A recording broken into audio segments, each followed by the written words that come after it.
Ivan Aleksejević Bunjin tvorac je romana Život Arsenjeva. To je njegovo najšire komponovano prozno delo uz novelu Selo.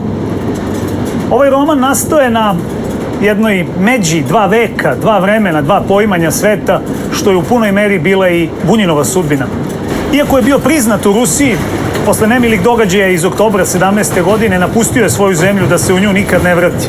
U egzilu, u Francuskoj, stvarao je zajedno s Mereškovskim, zajedno sa Šmeljovim, zajedno sa Kuprinom, zajedno sa Gazdanovom.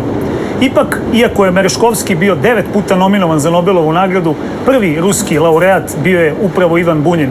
Ujedno, on je i prvi emigrantski pisac koji je dobio Nobelovu nagradu. A Život Arsenjeva, to je bildungsroman. Zapravo, ovaj roman, kao i sve velike knjige, nadilazi žanr. Oni koji vole priču znaju da je pored priče uvek važno i način na koji je priča ispričana, a Bunjin je bio briljantan stilista, zvan i pisac za pisce. To je saga o odrastanju čoveka u Rusiji iz druge polovine 19. veka u jednoj zemlji koja se menja. Roman se prostire kroz neverovatno sentimentalnu, pitku, zanimljivu atmosferu, kroz vrlo zanimljive krajolike.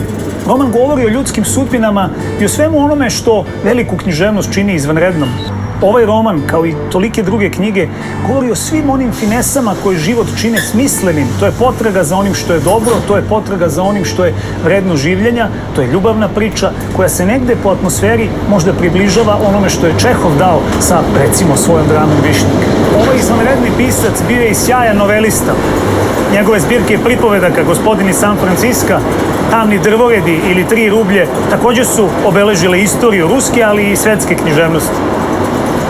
Pored toga, ostavio je i dva značajna svedočanstva o svojim prijateljima. Jednu knjigu o Antonu Pavloviću Čehovu i Tolstojevo Oslobađanje, monografiju o životu Lava Nikolajevića Tolstoja, sa kojim se sreo 3 puta. Govorio je da je sreća data samo veštima.